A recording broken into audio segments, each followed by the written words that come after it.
علم then course کا بنیادی مقصد یہ ہے کہ پڑھیں اور عمل کریں، پڑھیں اور عمل کریں، پڑھیں اور عمل کریں۔ کسی کے پاس علم نہ ہو اور عمل نہ کرے وہ بھی غلطی ہے، لیکن علم اور عمل نہ کرے یہ بڑی غلطی ہے۔ اللہ تعالی ہم سب کی حفاظت فرمائے۔ تو میں نے آپ کے سامنے 2-3 باتیں رکھی ہیں۔ پہلی بات یہ کہ ایمان دنیا کی نعمتوں میں سے سب سے بڑی نعمت ہے۔ دوسری بات کہ ایمان کی حفاظت کرنی ہے نیک اعمال سے اور گناہوں سے بچنے سے، اور نیک عمل ہو جائے اللہ کا شکر کریں، گناہ ہو جائے فوراً توبہ کریں۔ تیسری بات میں نے کی ہے کہ ہم نے ہر کسی کا حق ادا کرنا، کسی کا حق کھانا نہیں ہے۔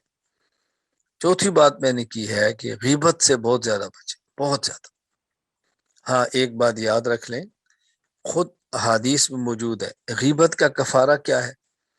اگر کسی نے کسی کی غیبت کی اور جس کی غیبت کی اس کو پتہ نہیں چلا تو استغفار کر لیں، اللہم اغفر لہا و ایانا، اللہم اغفر لہا و ایانا، مرد ہے تو اللہم اغفر لہو و ایانا، اللہ اسے بھی معاف فرما دے مجھے بھی معاف فرما دے، اردو میں کہہ لیں، اپنی زبان میں کہہ لیں۔ اور اگر اس کو پتہ چل گیا ہے تو پھر اس سے معافی مانگنا ضروری ہے، حق العبد ہو گیا، اور جب تک پتہ نہیں چلا تو حق اللہ ہے، بس توبہ کر لیں، اللہ معاف فرما دے۔ اللہ تعالیٰ میری بھی حفاظت فرمائے، اللہ تعالیٰ آپ کی حفاظت فرمائے۔ باقی 5ویں نمبر پر میں آپ تمام خواتین سے، بیٹیوں سے گزارش کروں گا جو مجھ سے بیعت ہیں، اعمال کی پابندی کریں، معمولات کی پابندی کریں۔ جو مجھ سے بیعت ہے، جو مجھ سے بیعت نہیں پابندی تو وہ بھی کریں، تلاوت تو انہیں بھی کرنی ہے۔ مجھ سے بیعت ہونے کا معنی یہ ہے کہ جن کا مجھ سے اصلاحی تعلق ہے، جو معمولات میں نے دی ہیں اس کی پابندی کریں۔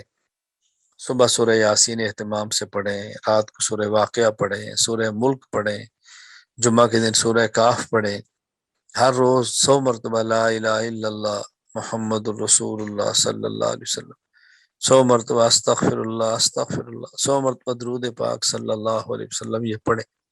اس کا اہتمام کریں، اس کا اہتمام کریں، بہت پابندی کریں۔ اللہ تعالیٰ میری بھی اصلاح فرمائے، اللہ تعالیٰ آپ کی بھی اصلاح فرمائے۔